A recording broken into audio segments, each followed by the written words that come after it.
Welcome to पोकोमेलन, बच्चों की खुशियों की दुनिया। साली आधी घरवाली। सिमरन की छोटी बहन विभा माँ के होते हुए भी सिमरन के ही पीछे लगी रहती थी। सिमरन, आ गई हो तो इसे खाना खिला दो। बोल रही है तुम जब तक नहीं खाओगी ये भी नहीं खाएगी। क्या है विभा, तुम खा लिया करो ना, मुझे ऑफिस से आने में देर हो जाती है। और कोई छोटी बच्ची तो हो नहीं तुम जो खाना भी नहीं खाती हो कि दीदी आएगी तो ही खाऊंगी। हाँ हाँ, छोटी बच्ची ही समझ लो।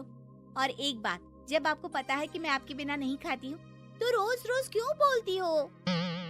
अरे क्या है ये, दोनों बहनें कम माँ बेटी ज्यादा लगती हो। अरे दीदी की शादी हो जाएगी तब क्या करेगी बोल। जब होगी तब की तब देखेंगे। मैं तो दीदी के साथ ही रहूंगी हमेशा।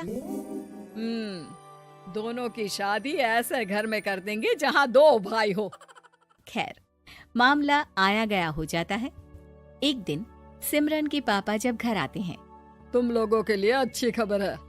वर्मा जी है ना मेरे दोस्त, उन्होंने सिमरन बेटी के लिए रिश्ता बताया है। बहुत अच्छा लड़का है, सिमरन को भी पसंद कर लिया है और कल वो लोग आ रहे हैं सिमरन को देखने अपने घर। सिद्धांत अपने माता पिता के साथ सिमरन को देखने आता है। उसे सिमरन अच्छी लगती है और शादी तय हो जाती है। सिद्धांत की माँ कहती है, अब तो हम लोग ले जाएंगे जल्द ही अपनी सिमरन को यहाँ से।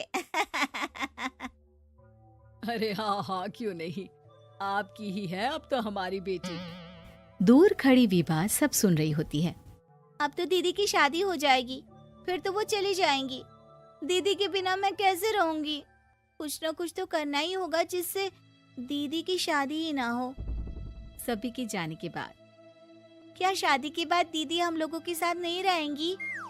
अरे नहीं तो फिर क्यों रहेगी, शादी हो जाएगी तो अपने घर चली जाएगी ना। तो मैं भी जाऊंगी उनके साथ, मेरा भी सामान पैक कर देना।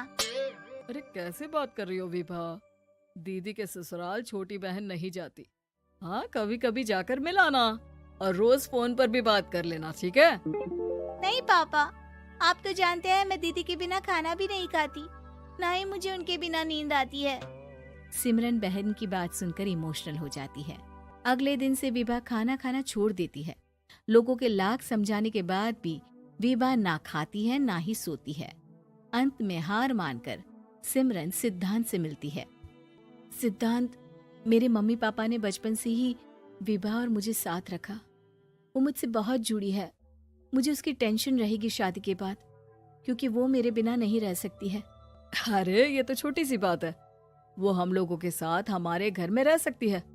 जब उसकी अकल आ जाएगी या वो समझ जाएगी कि तुम्हारा घर वो नहीं बल्कि ये है, तो हम उसे घर छोड़ आएंगे, ठीक है? सिमरन खुश हो जाती है क्योंकि वो यही चाहती थी। वो माँ पिता से बात कर लेती है। अरे कैसी बात कर रही हो सिमरन, भला बेटी के ससुराल में हम छोटी बहन को कैसे भेज दे, जमाना क्या कहेगा? अरे तो पागल हो गया है, मना कर दे। इस शादी में इन लोगों का तो ये चलता ही रहेगा। कभी बहन यहाँ आ रही है, कभी वो बहन के पास जा रही है। अरे शादी हो रही है, कोई मजाक थोड़ी ना हो रहा है ना बाबा ना। माँ कैसी बात कर रही हो, सिमरन से मैं जुड़ाव महसूस कर रहा हूँ और इतनी सी बात के लिए इतनी अच्छी लड़की को कैसे छोड़ सकता हूँ? सिद्धांत की भी जिद होती है कि वो सिर्फ सिमरन से ही शादी करेगा, और होता भी वैसा ही है। सिद्धांत और सिमरन की शादी हो जाती है और दहेज में आ जाती है विभा। शादी के बाद बुआ सास कहती है, अरे माँ ना, साली आधी घर वाली होती है, लेकिन ये क्या, तुम तो उसे घर ही ले आए। तभी चाची कहती है, सिद्धांत को तो हम लोगों ने सीधा समझा था, लेकिन सबसे तेज तो यही निकला।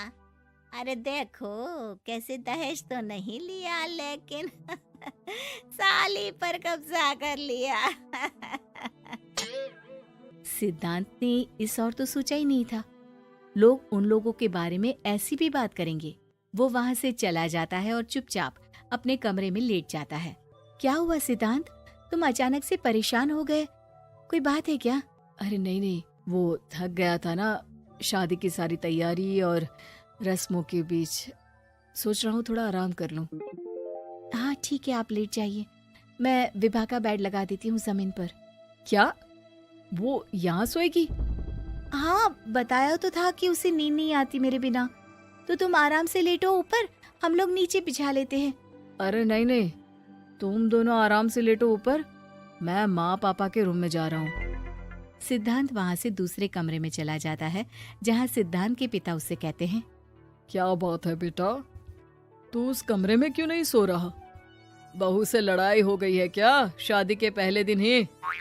अब नहीं पापा, वो दोनों बहनों को बात करनी थी और मुझे नींद आ रही है तो मैं यहाँ सोने चला आया। अगले दिन सिद्धांत तैयार होकर ऑफिस जाता है। ऑफिस में लंच के वक्त दोस्त कहता है, क्या बात है सिद्धांत, इतना सारा खाना एक ही दिन में? हाँ यार, वो सिमरन को खाना बनाने का शौक है तो उसी ने बनाया है।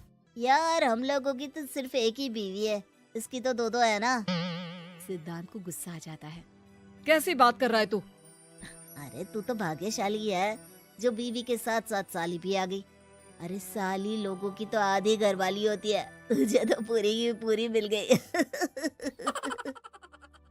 सिद्धांत का पारा अब 7वें आसमान में पहुंच जाता है। वो खड़ा होकर उस लड़के से लड़ने लगता है। हाँ, मेरी शादी में मेरी बीवी के साथ मेरी साली भी आई है, ये सच है, लेकिन सिर्फ कुछ समय के लिए, क्योंकि उसने सिमरन को बचपन से ही माँ की तरह देखा और यूं अचानक वो सिमरन से अलग नहीं रह सकती थी। इसलिए सोचो, अगर मेरी बीवी उसके लिए माँ का स्थान रखती है तो मेरा दर्जा क्या हुआ? तभी वहाँ बॉस आ जाता है।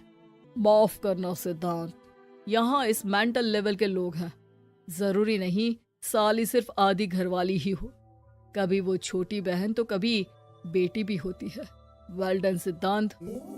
सिद्धांत को अब ऑफिस में कोई कुछ नहीं कहता, लेकिन आस पड़ोस का वो तो वही हाल रहता है। सिद्धांत ऑफिस से घर की ओर आ रहा होता है कि रास्ते में उसे अपनी कॉलोनी का दोस्त मिल जाता है। क्या बात है, चेहरे की चमक बता रही है, शादी से बड़ा खुश है तू, क्यों? हाँ यार, अच्छी लड़की और अच्छा परिवार मिलना कहाँ होता है जल्दी आजकल। यार हमें भी दिला देना ऐसा परिवार जहाँ एक के साथ एक फ्री की स्कीम चल रही हो। सिद्धांत को फिर गुस्सा आ जाता है। वो दोस्त को मारने के लिए हाथ उठाता ही है कि वहाँ विभा आ जाती है। अरे जीजू रहने दीजिए ना, ये लोग नहीं समझेंगे कि इंसानियत क्या होती है। ये सच है कि दीदी से कैसे दूर रहना, ये मुझे पता नहीं था। आपने मुझे दीदी के पास रहने का मौका देकर ये समझने का मौका दिया कि लड़की का असली घर उसका ससुराल होता है। मैं समझ चुकी हूँ, मैं जा रही हूँ जीजू, लेकिन मैं खुश हूँ कि आपने मुझे अपनी छोटी बहन समझा। सभी उन लोगों को देखकर ताली बजाने लगते हैं। विभा अपने घर चली जाती है और सिद्धांत खुशी खुशी सिमरन के साथ रहने लगता है। बाय बाय बच्चों, मिलते हैं अगले वीडियो में।